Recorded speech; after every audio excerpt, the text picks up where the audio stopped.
Welcome to Keeping It Real, where we talk business, money, and mindset. Welcome back to Keeping It Real podcast, everybody. I'm your host, Parikshit, and today, as always, I have a special guest. And something I want to address before I even start this podcast is I realized that the last two previous podcasts, I've been like very professional, very, interview style, almost acting like an interviewer. And that's not really my vision with this podcast. I want this podcast to be free flowing, actually have I'm basically conversation. And most of the people I'm bringing on are my friends as well. So I think, I just wanted to make sure that I kind of stick to just being me. I think, the last podcast I got too professional interviewer style, but today or going from now on, these podcasts are going to be just straight free flowing conversation. And like I said, I always have my friends on, and today I got one of my really, really cool friends on. He's actually a client of mine as well for email marketing. We actually met, through some mutual friends, and he reached out to me, to do some email work, and just together we've been able to make a lot of money, and this is just the beginning, right? But anyways, I have my homie Dave with me here today. He's from Cleveland. Don't worry, guys. I'm going to get him to introduce himself. I give him a pretty boring introduction. My bad, Dave. But I feel like, you're going to give yourself I will definitely add on. You just got to know Dave is he's an entrepreneur. When we talk about e-commerce marketing, there's a difference between entrepreneurs and people that do it for money. Dave is an entrepreneur with a long-term vision. Dave is someone that treats his business like a business, works on his business rather than in his business. And that's why I wanted him to come on, because he's one of these, I like to call them low-key guys that are, that have a lot of value, that are doing amazing, but don't necessarily have the personal brand or don't necessarily go out or are outgoing or saying too much, right? So I want to give them a space where they can share their story, give value, talk about the experiences, and just go on with this. Anyway, Dave, welcome to the podcast, bro. I'm excited to have you, bro. No, for sure, man. PB, I really appreciate it, bro. I'm excited to be on. Hell yeah, bro. Dave, go ahead. I go ahead and introduce yourself for the people that do not know you. You know what I mean? Sure. Definitely mention Cleveland, because that's a big part of you. Oh, no, it's huge. Yeah, guys know. My name is David Davis. I own a company called Shadowbox Media Company. So what we are, we're a digital marketing agency. We're a full-service media buying agency based out of Cleveland, Ohio. So what we do is a lot of things in the e-commerce sector. We, run a lot of internal websites. And what we do is we utilize those internal websites as case studies subsequently to be able to show our clients the type of results that we've been able to have for ourselves. Because, when you're in business, it's about solving problems. It's not necessarily about selling things. And how can somebody be comfortable with interacting with you if they feel as though you haven't been able to solve your independent problems? How can you solve my problems if you haven't been able to solve your own problems? So that's pretty much, the gist of what we do at Shadowbox and everything, and how, we're able to maneuver just the digital ecosystem and being able to just create that credibility. So, I'm in that stage of business right now. Awesome, man. Awesome. So you run a digital marketing agency. You have clients for e-commerce, but you have your own stores as well, right? Correct. Nice. And I think that's awesome what you just said, man. Not only are you an agency, you're actually doing the thing. So when you go to clients, you're like, hey, listen, we're not just some agency that's going to promise you something. We are doing it ourselves. We understand, your problem. We understand where you're coming from, this, that, or whatever. And I think that's another good thing about your business is you can relate to them, because you go to the exact same. I think that's the best thing. And some of the things I actually tell some of my students is become your target market, become your audience. Because when you are your audience, you can craft your message or your messaging in a way where they understand it, right? I feel like a lot of times, sorry, you were about to say something? No, I'm just agreeing with what you said. That relatability, it means everything. Because like I said, if you don't know who you're talking to, it's a moot point. You're not getting anything across to them. You're talking at someone versus talking to them. So with that being said, you just hit on the head with, actually becoming your target audience. How can I really maneuver people through the e-commerce space if I'm not really savvy to all the ups and downs and what could happen around the corner? Now I have somebody out here, and I got them exposed in an area that they're not proficient in, but yet I've conveyed myself to be the quote unquote guru, or I'm supposed to be the leader, but yet I don't really know. And it's funny you say that, because that's the space we are in. We know a lot of people, we've probably seen some people, or just being in the Instagram world of entrepreneur, we know so many people that have a course where they teach something and they don't even do the thing that they teach. Yeah. The way I look at it, bro, it's like school 2.0, man. It's like these professors I had, you know what I mean? Yep. Teaching me about shit they don't know. And we were talking about this yesterday. So by the way, guys, yesterday me and they were supposed to record this, but we just had a conversation instead. And I'm like, wow, like I wish we recorded it because it was amazing. And one thing we talked about was exactly that, like the online space, how people are just faking it. Like people are just not, man. I think a lot of people in our space, they look at what we're doing more as a money grab, a cash grab than something long-term. Wouldn't you agree? Oh, no, for sure. You and I had a really, really good conversation yesterday. I wish it could actually been recorded because every time we'll touch on these points for sure. I think just while we're talking, but yeah, those, you know what I mean? Oh, yeah. A lot of people, like you said, they look at it like a money grab. A lot of people don't really understand that just because businesses are transitioning into the digital ecosystem and the virtual plane, it doesn't mean that the principles of business that have been existent for 100 years still don't apply. And a lot of people just totally, just disregard that. Like they look at, okay, this is online money and stuff. It's not like regular money. It certainly is. It's certainly taxable money. Like there's ways you have to go about this just like you would operate a normal business and everything. And I think probably the largest part of everything that's happening, just digitally and everything is really, it creates a requirement for people to create the structure because it's such a blank canvas. And for somebody, who's just looking at this as a money grab and not a real entrepreneur, they fail to really build a business. And I feel as though this is one of the most, probably the best opportunity in people's lives.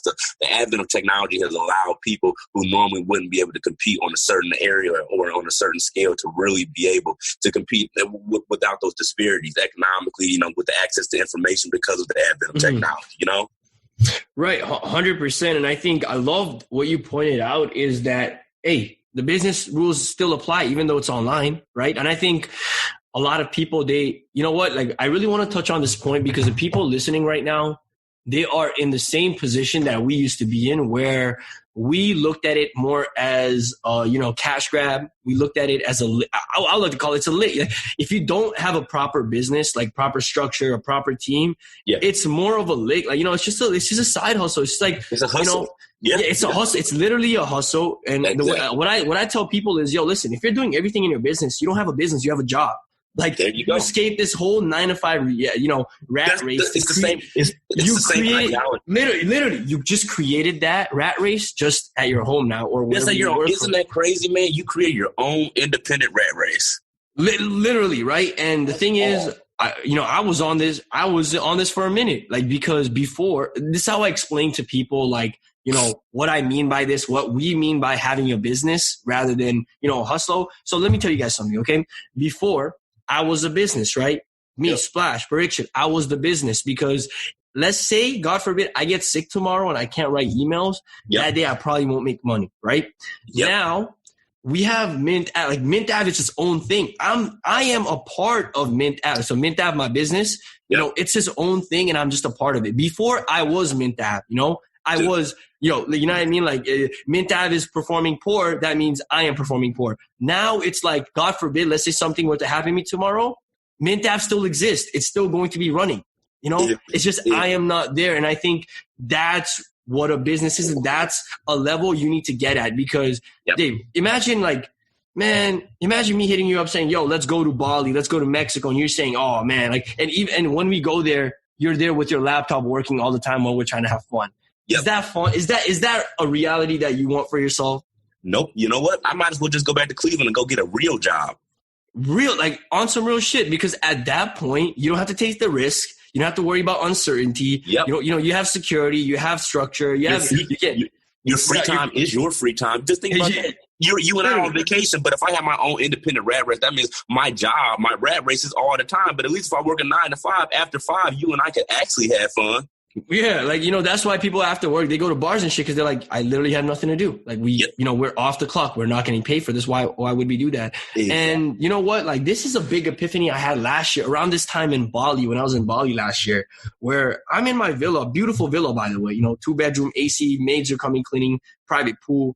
And then I'm on my laptop creating slides for my presentations, writing emails. And then my homies are going surfing, and I'm like, wow, like, right now I don't really have a business. Like I really, don't. And I think once I really started thinking, and I want to touch on this, and we should probably touch on this right now, the marketer versus businessman. You know what I mean? Just being in the world we are in of marketing, being in the world that we are in of just making money online. I guess we can just classify it as making money online. From what you've seen, I think I'm going to touch on as well. Like, why do people need to get away from that marketer or make money, the guy that gets money to a businessman? Because right when I switch my mindset from an email marketer to a businessman, my whole business exploded. Exploded.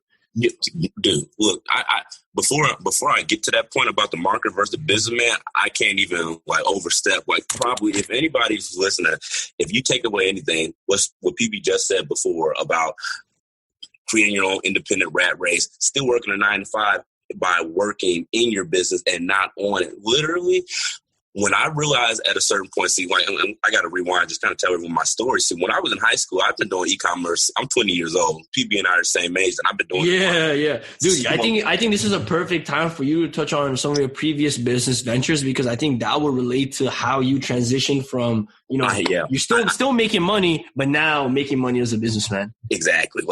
There you go. Amen to that. Look, so when I was in high school, like I said, and before I really, started maturing in my mind and everything, I would normally relate things just to age and everything. I would say, I'm 14, I'm 15 years old. I mean, what are other 14 and 50-year-olds doing? It's okay for me to have a hustle and everything. And right there, the mind state is everything. And you have to understand that business is a strictly cerebral mental game, 100%. Like, you have to be able to have the mental fortitude to deal with a lot of the things that occur, because business is a peaks and valleys game. There's ups and there's downs. But if you're a true competitor, in order to get your wins, you have to be able to accept your losses. So with that being said, for a long time, I was content with just, making some money, on the internet, whenever I would go on the internet. But just like PB was saying, every time he's writing emails, that's the only time he's making money and stuff. If I wasn't selling something online, if I wasn't actively doing an influencer post, actively closing the deal, I wasn't making any money. And I just thought to myself, as the time went on, like I said, you're 14, you're 15, you're 16 years old.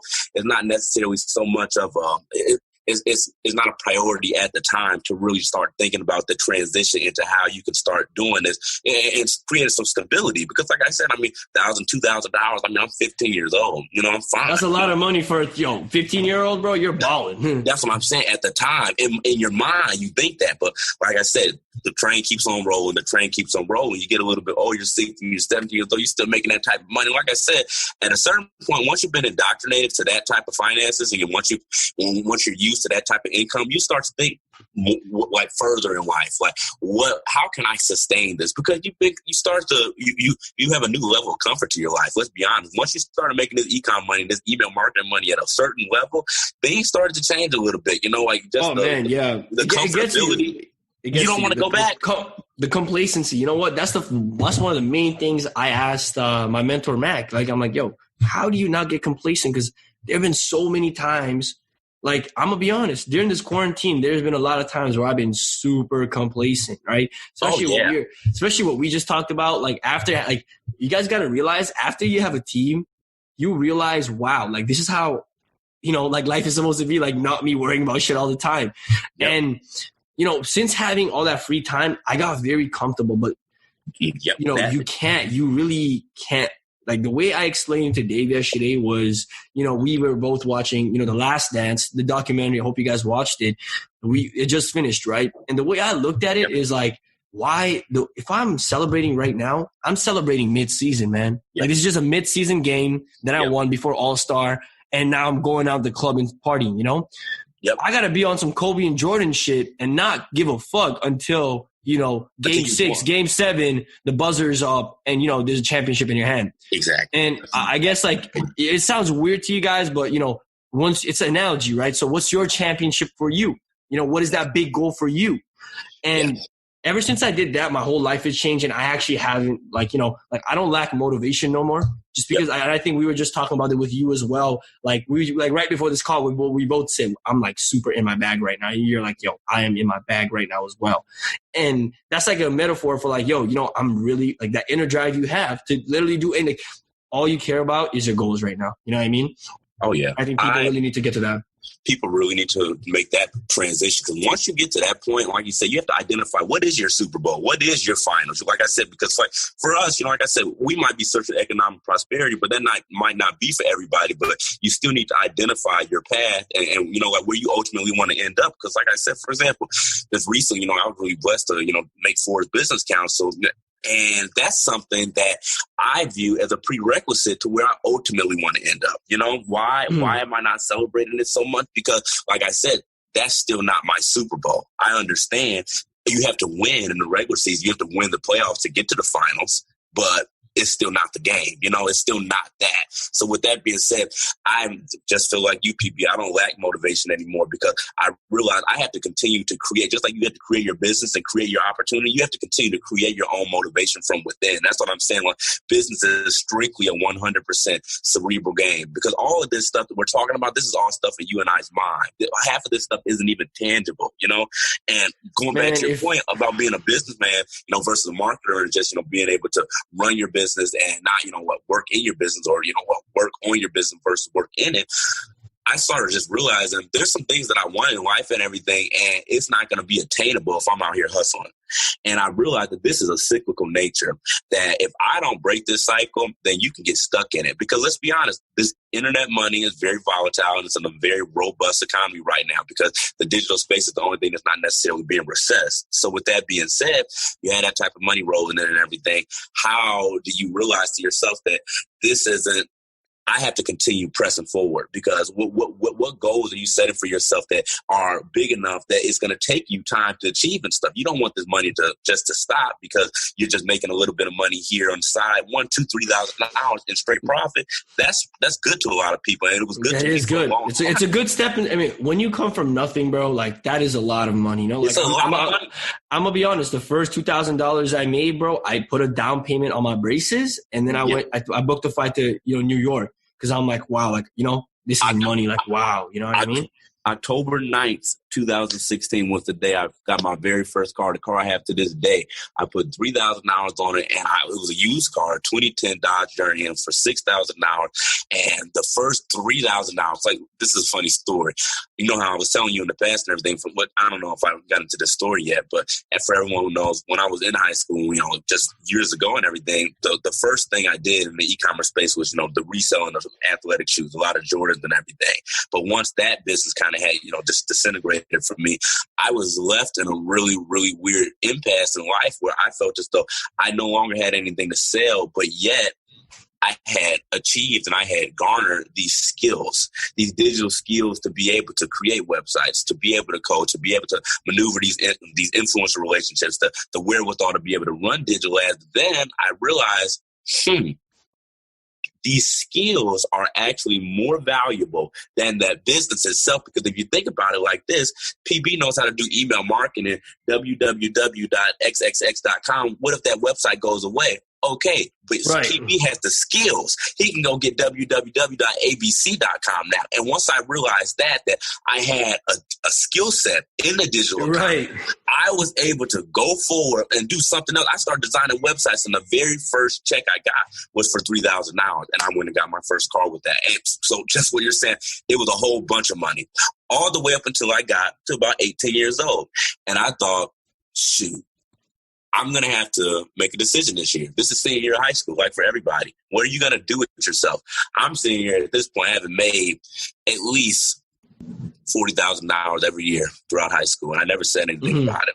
And when you're 14 and 15 and 16 years old, it's because you don't. Bro, did you just say, $40,000 a year in high school, bro? I would probably be driving a Lamborghini, bro.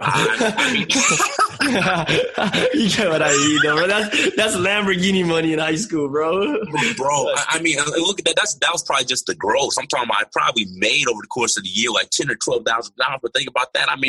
That's $1,000 every month. I don't have expenses. I live at home with mom and dad. You know what I'm saying? Like, right. That was all money to me. So I thought to myself, well, goodness gracious, I'm not really interested in going to school. And the environment in what I was at the time, like I went to really, really, just prestigious. Ooh, I really want you to touch on this because there's a really, really good point I want to make after you tell the story about your school, bro. Yeah.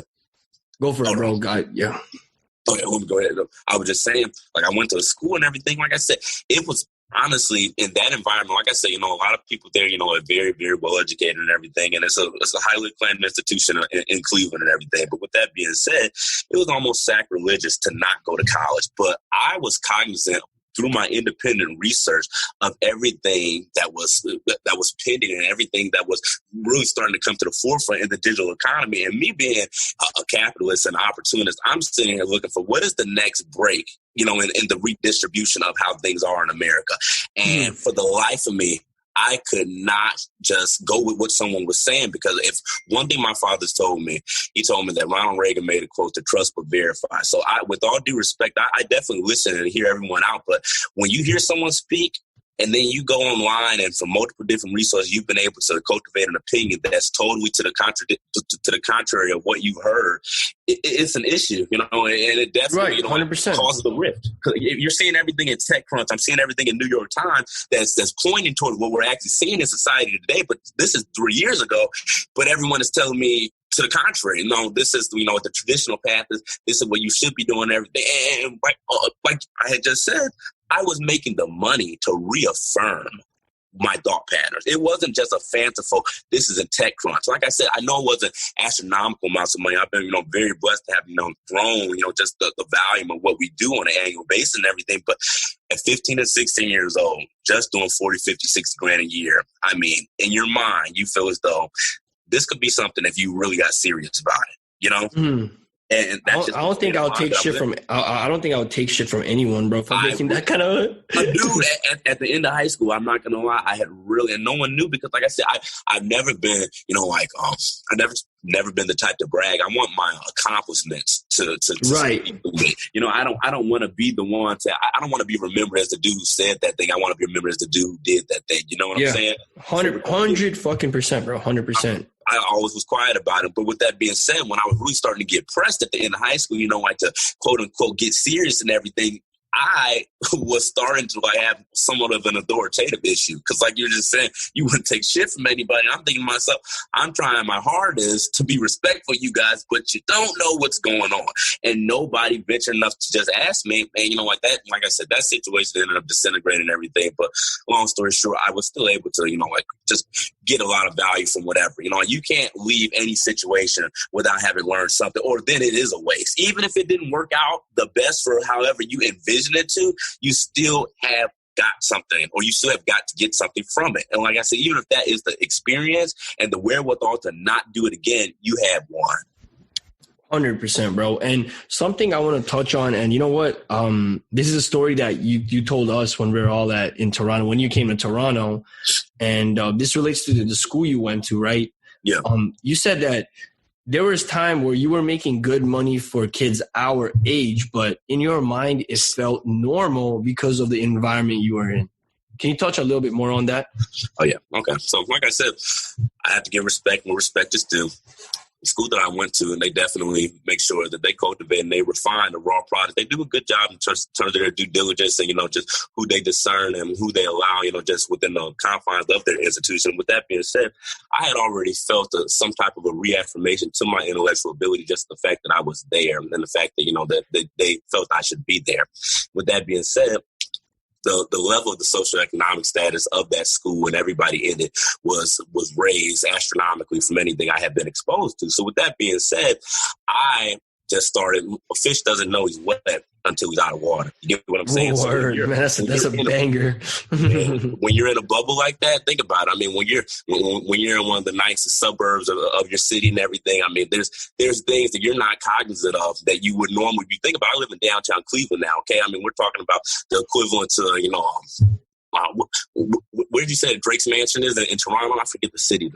Bridle Path. Bridle Path. We're talking about the equivalent to Bridle Path in Cleveland, pretty much. Like these type of areas and everything. So there was a lot of things that I wasn't realized. Like, there's socioeconomic classes. There's tiers to it, But if you're only exposed to, for example, the top 1% of things, there's only a lot of things that, that you're aware of. So with that being said, I still felt $40,000, $50,000, $60,000 a year, even $100,000 a year in the top 1% category. That's still the bottom, and I'm too much of a competitor to settle for that. You know what I'm saying? So this is the environment that I was in at the time, and it really, really brought it out of me to succeed on the highest level. Because if this is what the highest level is, I need to win here. And that's yeah, bro. I want to touch on something, or like add on to something for that. And for me, you know what? Like you just said, like this is a crazy point you just said. You said you realize going to that school that $100,000 is not it. Like you said that's like that's you would never settle. You know what I mean? You would never settle for that. But you know what's crazy? So I went to a normal school, you know, not a private school. It wasn't prestigious, whatever. I remember the day when we had to go, we had this, man, people listening, I know for a fact, especially if you're from Toronto, you know this, it's called myblueprint.com. Mm-hmm. So basically when you're in school, you have to go through this My Blueprint all throughout high school, right? Mm-hmm. And what it is it's literally a roadmap that you build out for yourself, for your career, for your future, blah, blah, whatever. You know what I mean? Mm-hmm. It's like you have to do it, right? Mm-hmm. So I remember in class, before you graduate, you have to get like 100% on one part of like My Blueprint or some dumb shit like that. Mm-hmm. And, you know, for us, it was like choose the career. It was like choose the career that you want, choose or figure out the programs that are good for it, blah, blah, blah, right? I'm sitting beside a person. He sees the accountant salary, right? And on the site, it said, just say, you know, $70,000, right? And he went, oh my God, $70,000. You know what I could do if I made $70,000 a year, right? And then me, like this was like when I've always had an elevated mindset, and this was like senior year, so this was when I was already in my business stuff. Yep. And I literally said, bro, 70 grand, what the like what? I'm like, yo, I'm trying to make that a month and even more, right? And the girl in front of me, you know what she said to me? The girl in front of me goes, oh yeah, I used to think that way, and then I became realistic. Look, what? When you start looking at do things and you start pragmatically approaching the situation, think about it like this. When you see these kids with these Shopify screenshots, everybody listening, the blue Shopify screenshot that lives in infamy of people saying, I made X amount of dollars on this screenshot. When you're a realist, you understand business is business, and it's called taxes and it's called expenses. So it's so funny. It is so funny, man. It is so funny. I mean, it's ridiculous. I've seen people who say, you know, I made X amount of dollars. Literally, you know, in my case, they see the Shadowbox website. You know, I'm in development of it right now. I'm trying to curate the case studies so they can, you know, like I said, I really want things to be conveyed, you know, and just be aesthetically right when it's launched. With that being said, look, I want to disclose to people. I would hate to degrade the credibility of an operation by not disclosing and being transparent. How can you tell someone you made 100% of your gross revenue, you had no expenses? That does not exist. Okay, so that literally, like you're literally like lying to kids. You're lying to kids, and I don't know how these people can't realize that. Look at it. If you gross $1 million in a month, what is the problem? Please point it out to me. With netting 25%, you made $250,000 in that month, and there's still taxes to pay on that too. But with that being said, even if you walked away with $180,000 after taxes, are you complaining? In the 30-day stretch, you know, like I said, people are more interested in trying to create a facade on the internet. Like I said, to really, and I feel bad because it's like predatory in a way, because if you're not aware and you're not really in the space, it's possibly that you can be taken by one of these people. This is what this whole scam thing is all about, bro. It's literally, it's people that don't you know what I mean? Like people being fooled too easily. I'm going to keep it real in this podcast, you know, no pun intended, right? And listen, guys, of course, I want you, everybody that is, you know, even thinking about getting like, listen, I have a course, you know, we teach email marketing. I want you guys to know a course is organized information. And I say this in my course as well.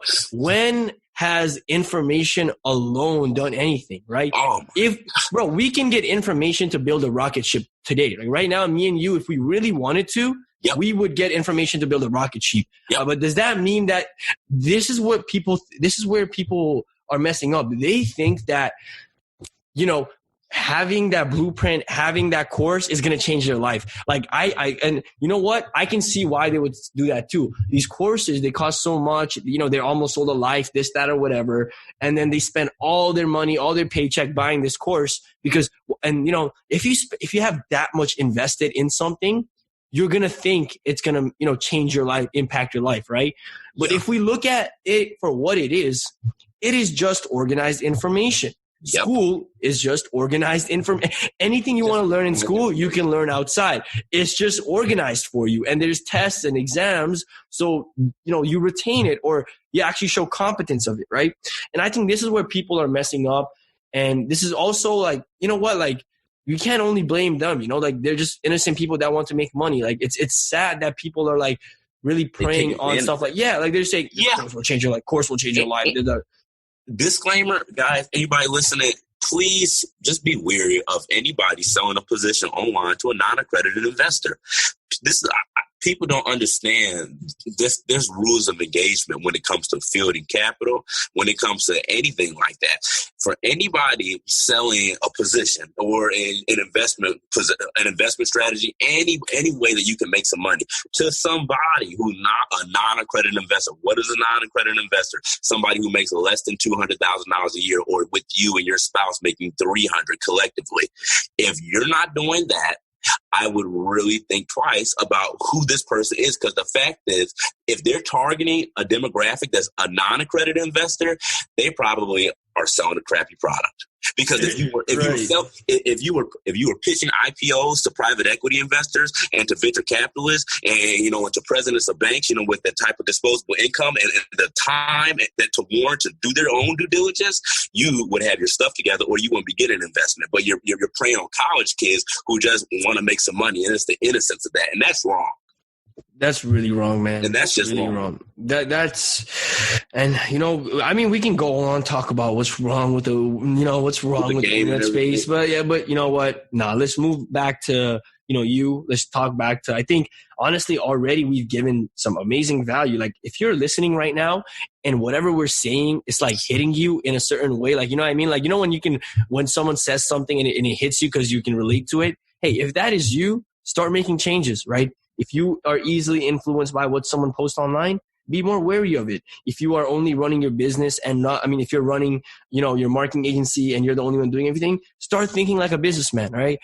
Something I want to point out before we move on is, listen, we are like, if you really wanted to, Dave, I don't even think Dave does consulting, but if you wanted to, you'd have to pay a lot of money, and same with me, right? So really take advantage of what we're saying and take action on like whatever you're learning, guys. Trust me, it has the potential to change your life. It really has the potential to change your life. That is the gospel, man.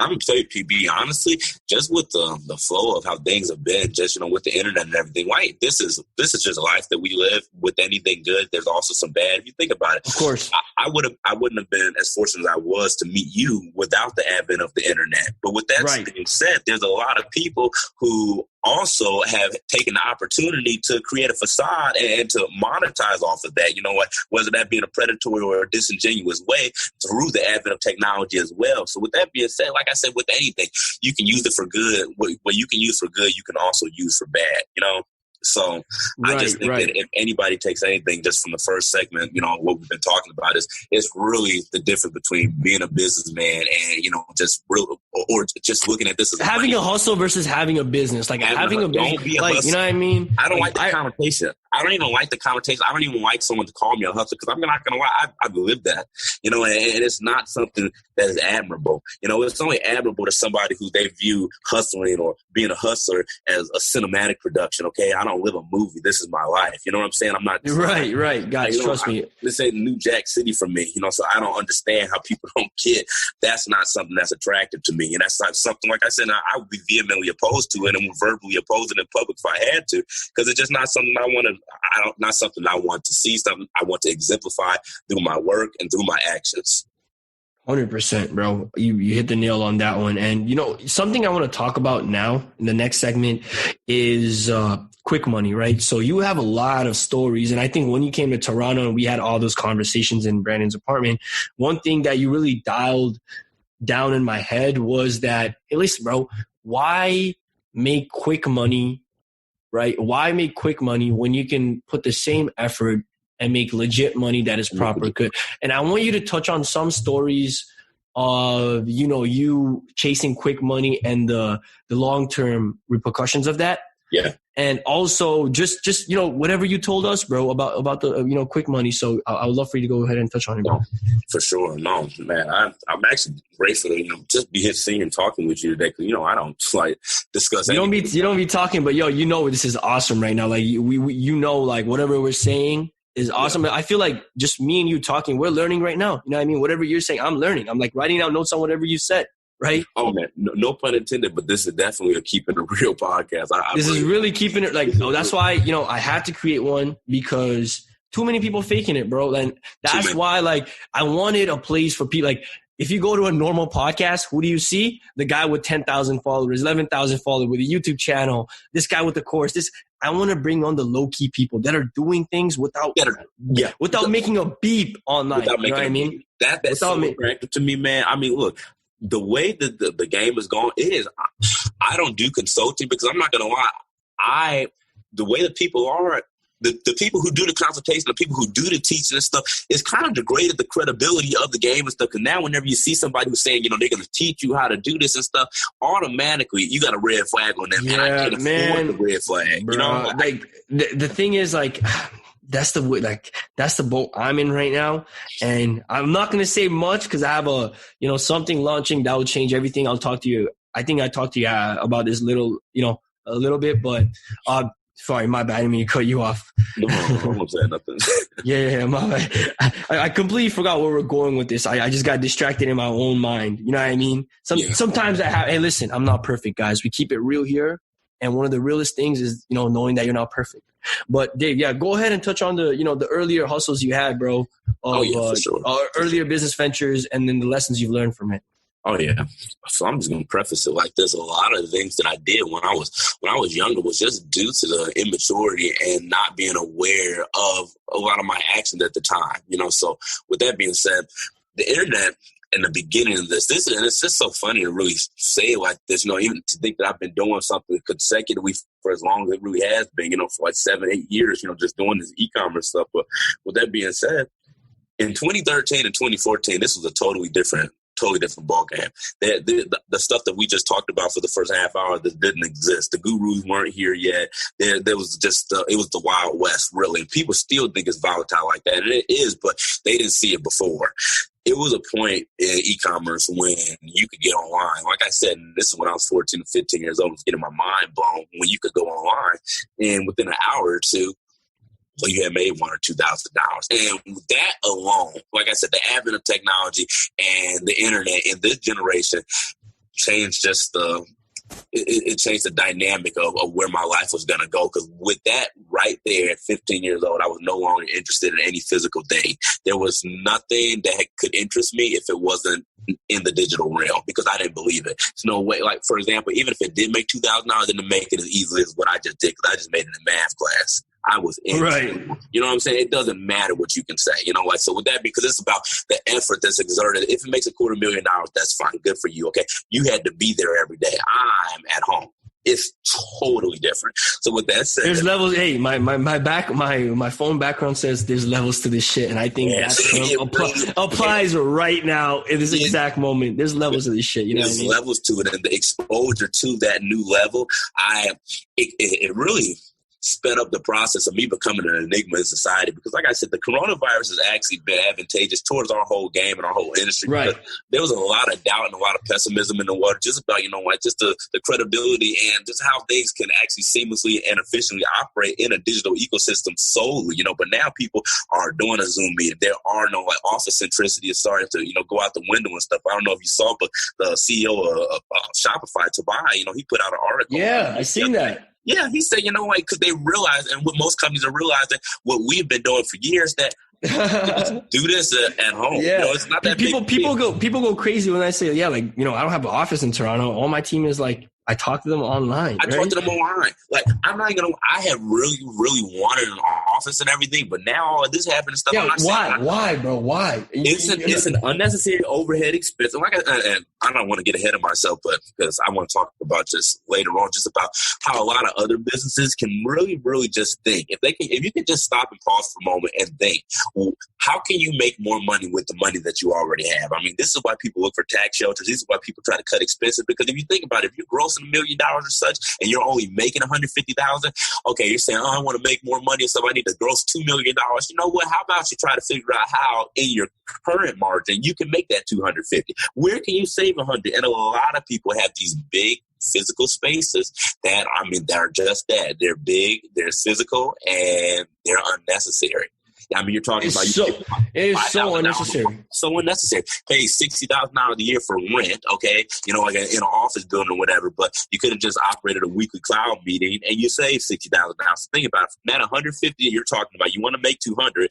You just did 60 more. You already made 210 now just by cutting an expense that you already had the money for.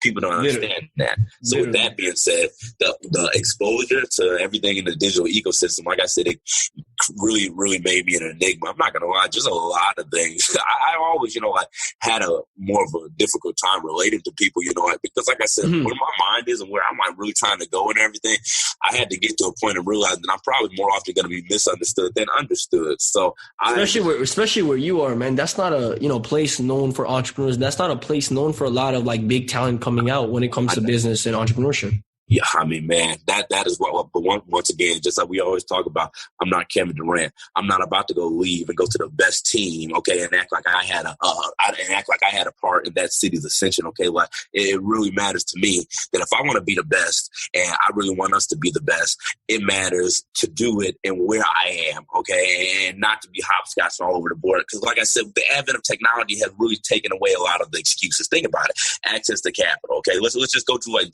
3 quick bullet points. Right, that what may have been an issue in a city like this, just with the level of pessimism just from the city fathers and everything, and just a lot of the leadership in general. Think about this: access to capital. Okay, I mean, in 1980, you probably would have to deal with, angel investors in town and such, but not anymore. Why? When I can go get on LinkedIn and go message someone in San Francisco and just show them, what my offering and what I've been able to do and verify with the bank statement. Why can't I just go through my confidentiality agreement? We can do all this virtually, DocuSign, Zoom. And I get it like that, right? We've met once, bro. We met after we started working together. Like after money was exchanged, we met.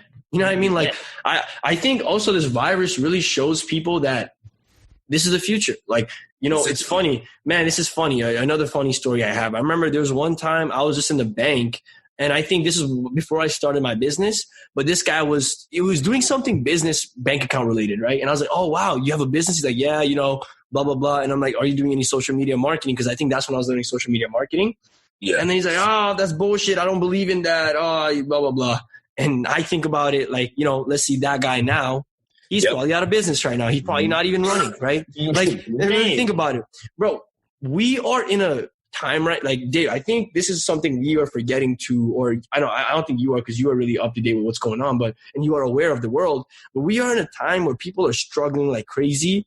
And me and you are, actually still like, we are not affected, right? As much as we could have been like other people. Oh, yeah. That should say a lot about everything. The credibility of the industry, and everyone knows it. And you have to understand that right now it's a little bit difficult for people to admit things in the heart of adversity. Right.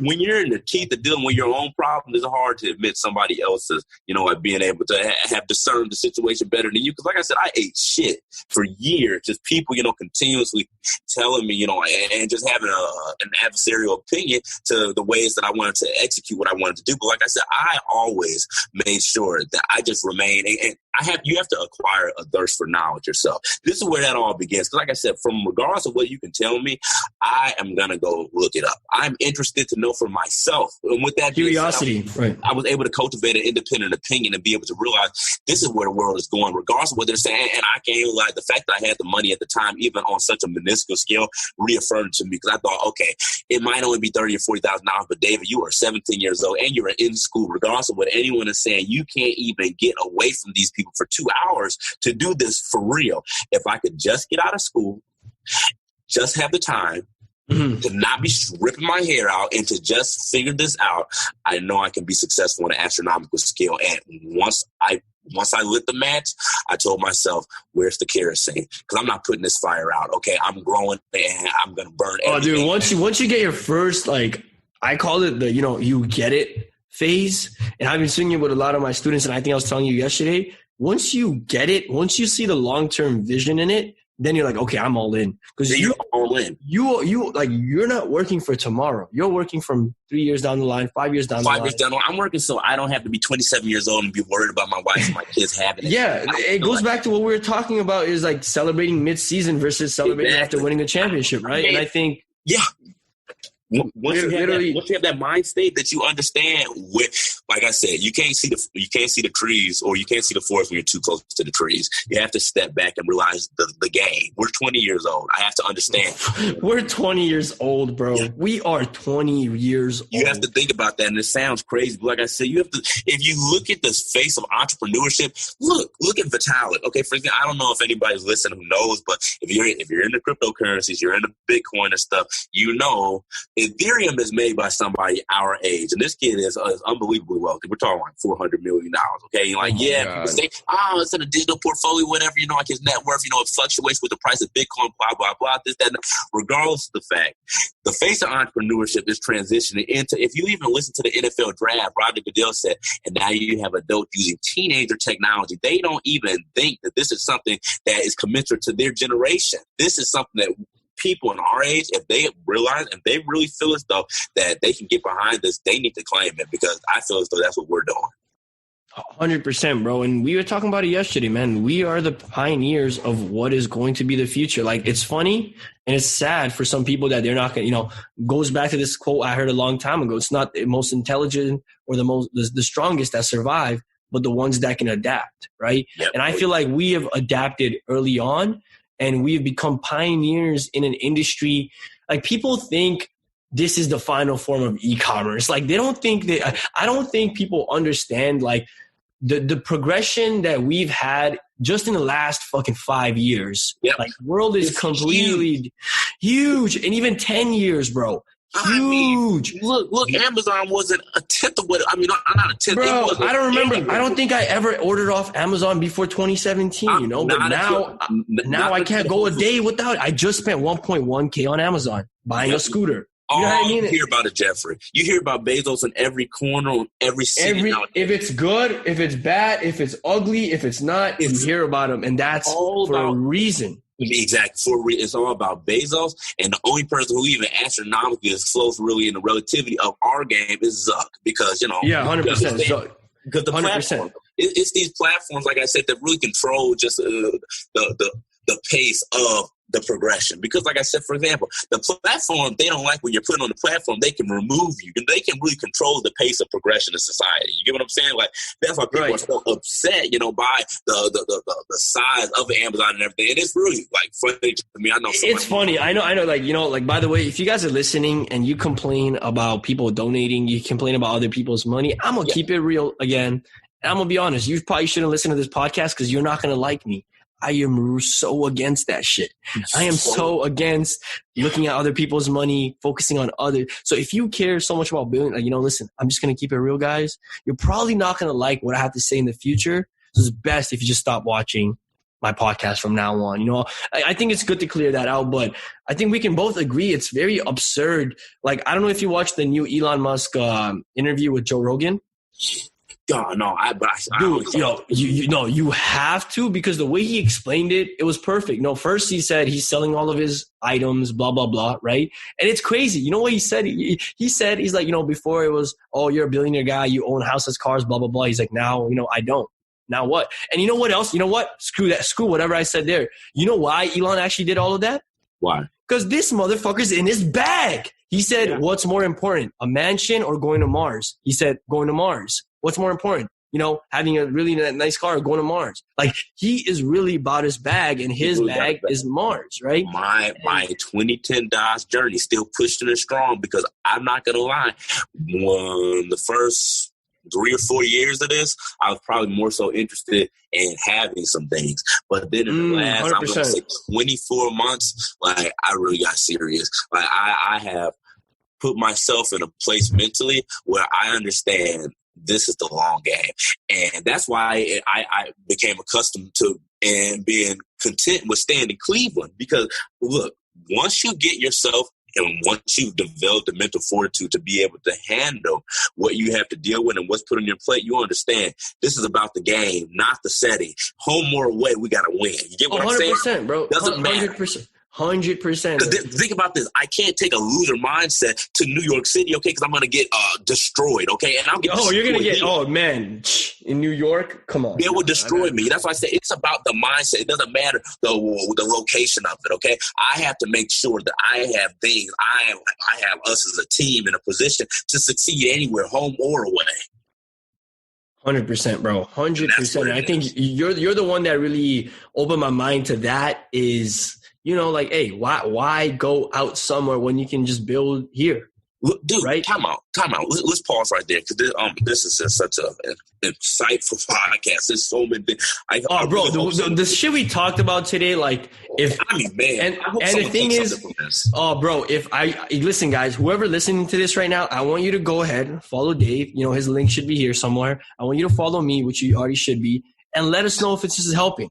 Because you know what, like this, whatever we're talking about, guys, this is years and years of failures, hundreds of thousands of dollars lost, multiple friendships ruined, business partners, like, a business partnership ruined. Like, this is coming from a lot of experience. And you know what I say? Like, it's like, listen, if, even with my email stuff, right? Like, you're not paying me for what I'm going to do for you. You're paying me for all the time I've, messed up. I found out what works, what didn't work, right? Yeah.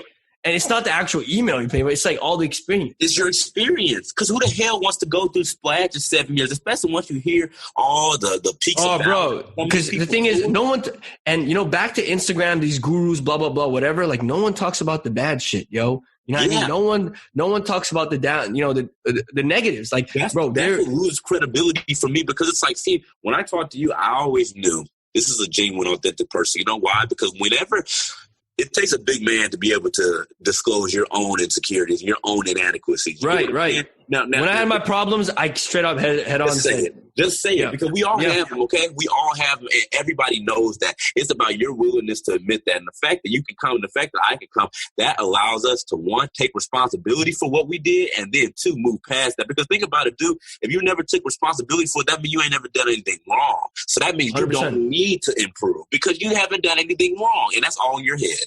100%. And I think people also need to realize, and this goes back to, as an entrepreneur, as someone that runs a business, responsibility. So like, even when my team made a mistake, I'm owning up to it. Like, my team cost me thousands of dollars, $1,000 once. And I owned up to it. I paid for it, and I apologized to the client. Amen to you. This is the difference. Like I said, this is why you're successful, because it's like this. And this is the mindset that I've even had to transition into just with that. Having, transition from being in my business to working on it, I've even realized I don't want anyone to say anything to my teammates. I don't want you to say anything to Hannah. I want you to come to me because you know what? The buck stops with me. I don't want people who have a problem with, for example, I'm at a restaurant. Don't sit here and get an attitude with the server. Don't get an attitude with the waitress, okay? Whoever, if they don't know something, just believe that's the fault of whoever the proprietor of this business is, that they don't have their help and their team prepared, okay? You can't be mad at somebody who works with me that they're not prepared. That must mean that Dave, he dropped the ball. And that's where I wanted to stop with me. 100%. 100%. That's how I feel. I think before we end this and, before we like kind of close this off, let's talk about, because some of the things you've told me, just when it comes to the things you've gone through, the hardships, like I said, some things that only I know or some of your friends know because, you choose not to share this shit. And people, if you share this thing, I feel like if we were to share some of our hardships, people would rather get a job. Oh my! That's why. Look, when you said something earlier today, just on that note about just like the information, the access to it is there. You and I can figure out how to build a rocket ship. Look, it's why people are so concerned with, don't steal my ideas for business. Look, man. Everybody in their own right has $1 million idea in their life. It's the work to get there. That's why I'm so not concerned about anything else because it's like this.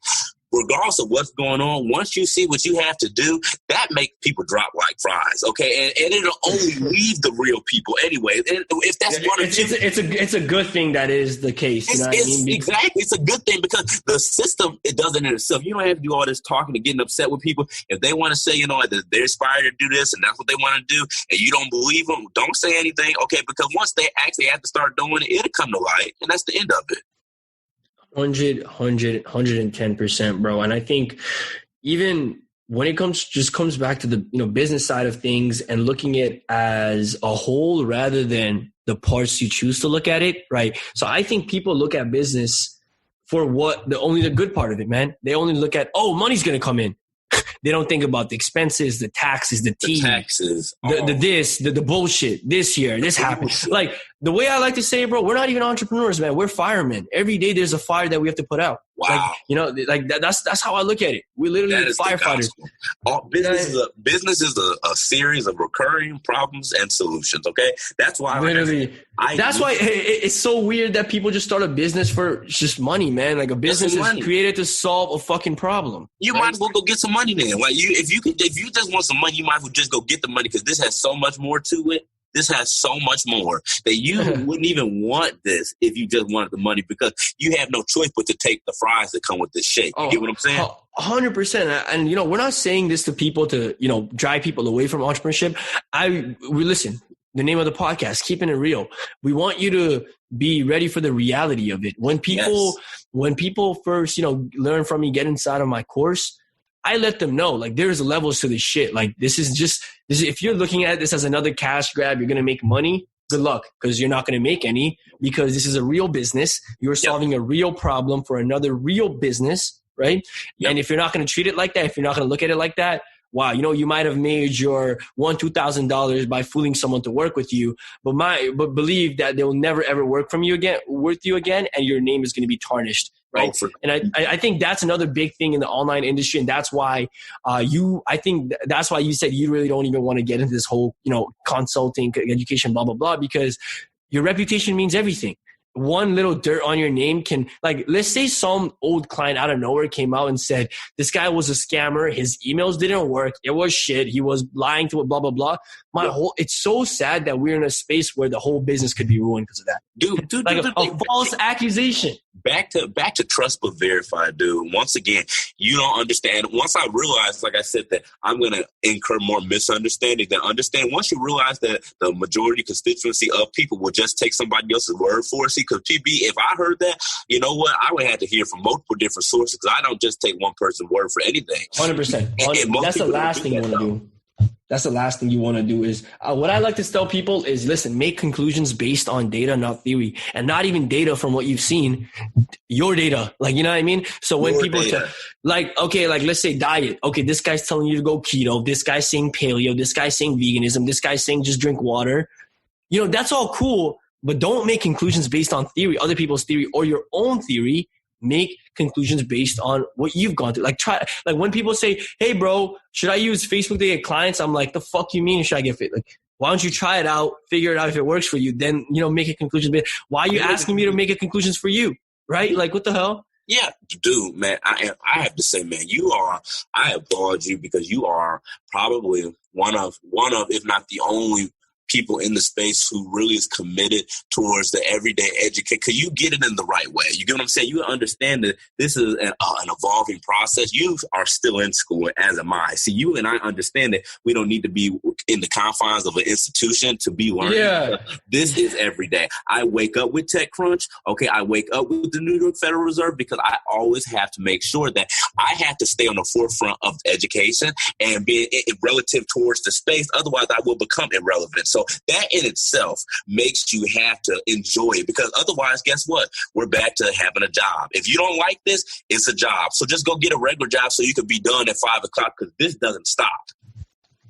Exactly. Literally that, man. Literally that. It's a continuous, like, I'm going through multiple courses right now. Like, the thing is, even though me and you know, we didn't go to school or I dropped out of school, we still, I truly believe we are learning, not just fucking gathering information. We are learning more than the average people. You know, we really are. And I gotta say this because this is like boiling to get this out. When you just say that about the fact, that you and I ain't go to school, look at this.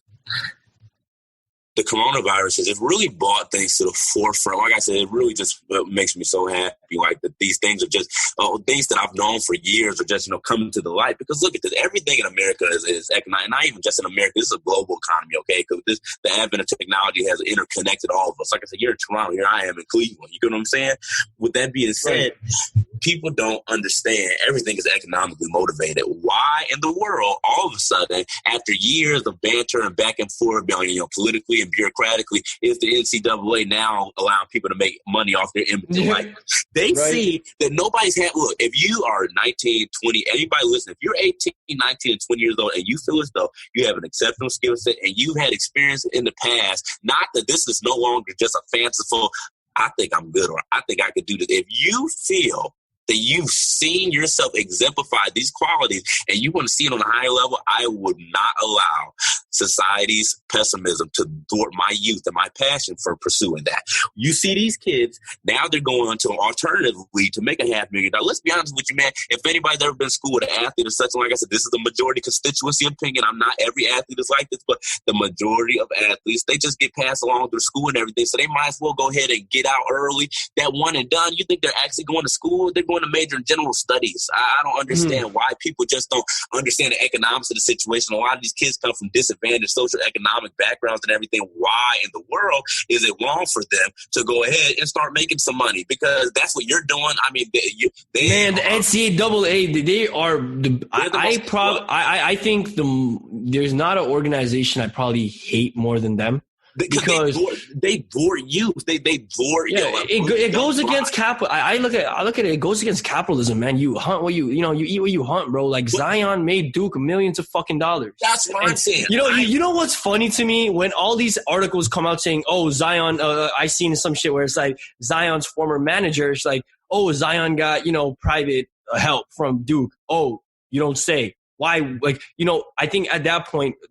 You like, what the fuck? Why wouldn't you give Zion, something on the side privately when this motherfucker is literally bringing you guys millions of dollars? You have literally fans that will pay attention to you. You might as well make it legal because look, nobody's about to sit here and work for free. Once you know your value, that goes out the window. And see, that's a real issue for, like I said, these institutions and everything that these kids, the advent of technology is starting to allow people, just like we said, it's allowing people to do good things and allow people to do bad things and create facades and stuff. It's also allowing people more control of their life and their brand and subsequently, the economics behind whatever they do. And with that being said, you don't have to take this anymore. And that's why these institutions are running for their money. If you see, there's multiple articles in the New York Times, in the Washington Post about institutions being concerned over their enrollment because all coronavirus. People are saying, "Oh no, I'm not paying $50,000 an hour for you to sit at home and go to their school online." Now you're seeing what the value of information actually is. Literally, imagine paying $10,000 to sit in your fucking home. Yep. Oh my God, dude! I am grateful for this virus, not only for the personal growth benefits, but I think it really. I hope people are really starting to realize what is what. Like, are you really gonna go out of your way, pay $10,000? I mean, we are lucky here to only pay $10,000 for a year. Right there, it's like fucking 50, and I know for some of the programs it's 6 figures. What? To sit in a computer and listen to some guy regurgitate information from a book he memorized for 20 years? Like, that's how I see it. Like, when I had a marketing teacher, he said he's been teaching for 25 years. I'm like, oh, wait. So you don't actually know shit about marketing. Exactly. You've just been reading this book. You've just been reading this book. You just regurgitating. You're reiterating. You just regurgitate. Like, so if I give you a real life example, a real life problem, you would have I really truly believe that my marketing professor would not have had a solution to a marketing problem if I presented him with it. He would just be on some book shit, be like, oh yeah, the 4 P's, product, price. And let me tell you, what? At my school, let me tell you, I had a teacher when I was in my final year in senior year, and I respected him. He taught microeconomics, and I respected him astronomically. You know why? Not because of his position here, you know, like within the institution, or, you know, just because, you know, like just because of the academia of it, I had respected him at the level that I did for his real world acclaim. This man was a couple years removed of being chief marketing officer for one of Cleveland's largest corporations, okay, and a national and international paint supplier, okay. I understood that this man had the real acclaim. I don't care, okay, about whatever you do in terms of an institution, your accreditations that can be earned just by being there. Okay, let's be honest with you. How many smart people just can't even make it through school just because of the economics of school costing that long? Okay, I don't care. I care what you're able to do. Okay, so it's just the same way I feel about how Elon Musk has an article about skills versus accreditations. Okay, this is 2020. Yo, I am so fucking huge. This is not the 80s. This is not the used to be educated anymore. If you know what someone asked me for my course? He's like, do you have a certification? You know what I mean? They're like, do you have a certification for your course? And I'm like, what the fuck? Like, is this why you're going to go through my course, to have a piece of paper that, like, for me, this is a funny part. On paper, I'm a certified email marketing, especially a certified e-commerce specialist. What the fuck does that mean in the real world? Nothing. You know what means, David, imagine me. Okay. So as you guys know, David is my client. Let me just act like, okay, imagine me coming up to you, Dave, as an email marketer saying, hey, listen, I'm a certified email marketing specialist by digitalmarketer.com and a certified e-commerce specialist. I would love to take care of your email. Versus, hey, this is a store we've been working on the last 30 days. Exactly. We made them $100,000. Made $100,000. I've been doing this since 2017. Yep. Right. So it's like, it's a no-brainer, but I think people are so caught on this. You know, I don't know what it is, man. You think it's, you know, they always talk about the participation trophy, you know, the entitlement that these kids get from just like being coddled. I think I'm so grateful, man. My parents were just like strict, not strict, but like they kept it real with me. They, you know, they didn't coddle me and shit, man. Because the sense of entitlement that a lot of people have. It's really disgusting, and it's not anything that's even exclusive towards a certain, you know, ethnic group of people. There are a lot of people who feel they are owed something, okay, and it is unbelievable the amount of people who really sit through life, you know, expect a handout or expect that somebody's gonna do them a favor. Like they're really owed. Like a favor is something that, like I said, a favor is a favor. It's supposed to be a nice gesture, okay, a gratuity, not something that's an obligation, okay. With that being said, you're not obligated to tip. You get what I'm saying? Like that's right. I guess, you know, like it's a societal norm that, you know, you should and everything, but there's no legality that's making you pay, okay, like the actual meal itself.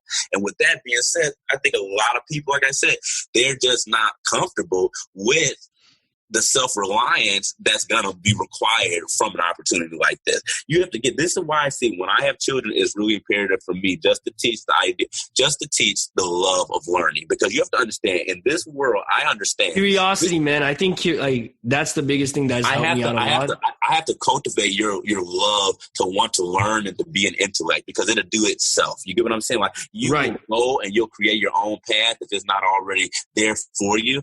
And I have to make sure that you have the thirst to do it independently, because I'm keeping it real.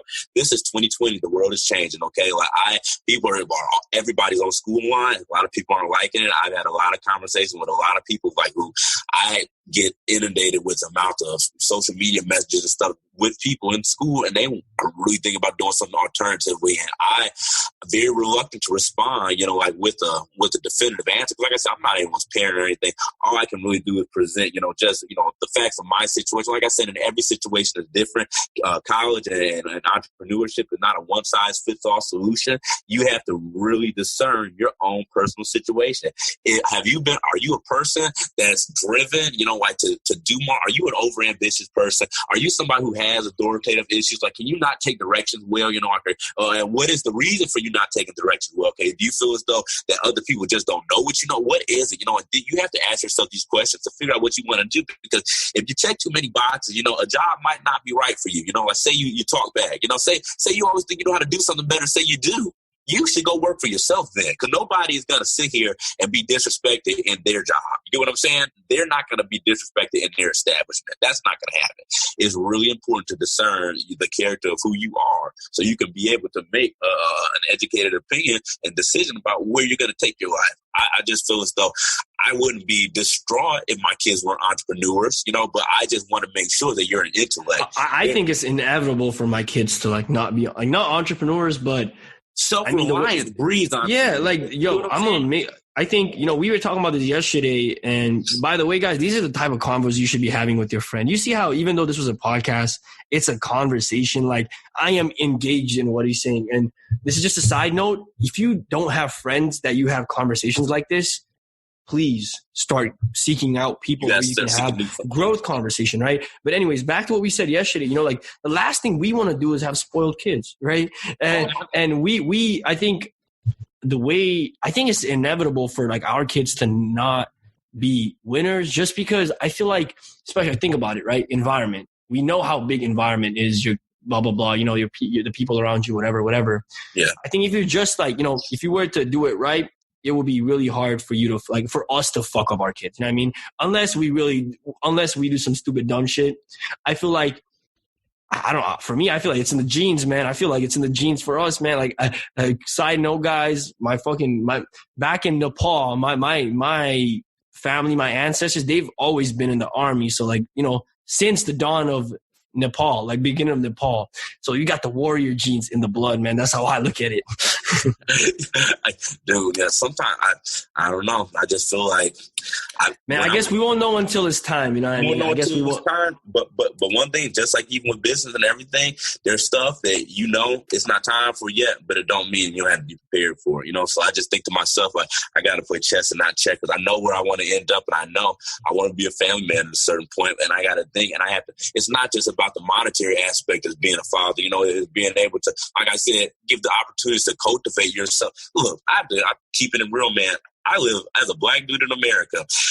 Black America does not necessarily, they don't herald intellect as they do athleticism and arts and entertainment. And that's a big problem for me because, like I said, look, we live in a country, and this is, like I said, that's why the Black America has exclusive. I see exactly what you're saying. You know what I'm saying? You sound a bit off there because I know you're trying to articulate how to get it properly, but I know exactly what you mean. They value athletics and entertainment more than they would support that.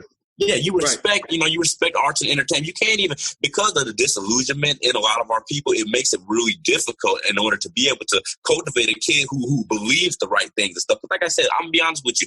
Why can't I respect LeBron as what he is, as the best, a ball player and stuff?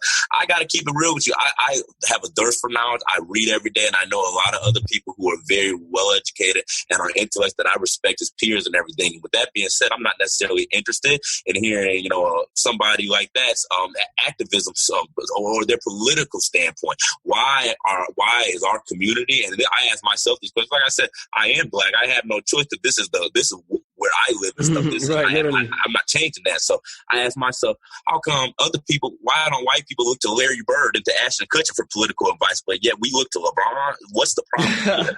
You get what I'm saying? That's a big issue for me because, like I said, where are our intellects? You get what I'm saying? Where are the smartest people? Where are the people who really understand the power of a mind? And like I said, if I have to recluse myself and disassociate myself in order to have what I want, then so be it, because it's going to be that way.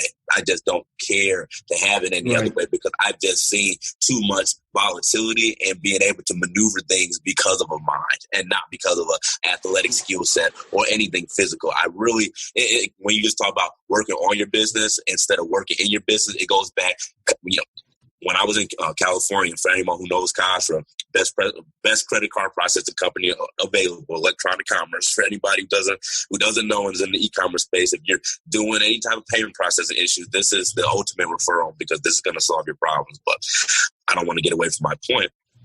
Contra told me something really insightful. He said, this is the difference, David, between being an administrator and an operator. I have always, ever since then, made sure then I push myself to the administrative side of it. Okay, I refuse to be the worker. Okay, I have to be the employer, not the operator, but the administrator. Otherwise, I'm withdrawing myself from the situation. You really are, you know. I just am. Goes back to business, right? Goes back to that. That's 100%. So, before we end off, there's some questions I would like to ask you, right? I feel like today's podcast has been very valuable, and I can definitely see you as someone I'm going to bring back on, right? And I think for the next one, bro, we're going to do it in real life because you're going to be in Toronto. Oh, yeah. No fucking lie. Anyways, guys, so I think, some things that a lot of people are curious about when it comes to just entrepreneurs is what are the non-business things you do that help you with business? Are there things that you do that are not really business related, but help you with business? So let me give you a quick example for me, and then I feel like you have a better idea. So like I got into chess, right? Because I understood that if I play chess and get better at chess, it's going to help me with my decision making, right? Because chess is all of this quick decision making, right? So there's that. Exercise helps me with the energy. So are there things you're doing in your day actively that might not be business related, but is actually, how do I explain? It's like, it's not business related, but it helps with business indirectly, not directly.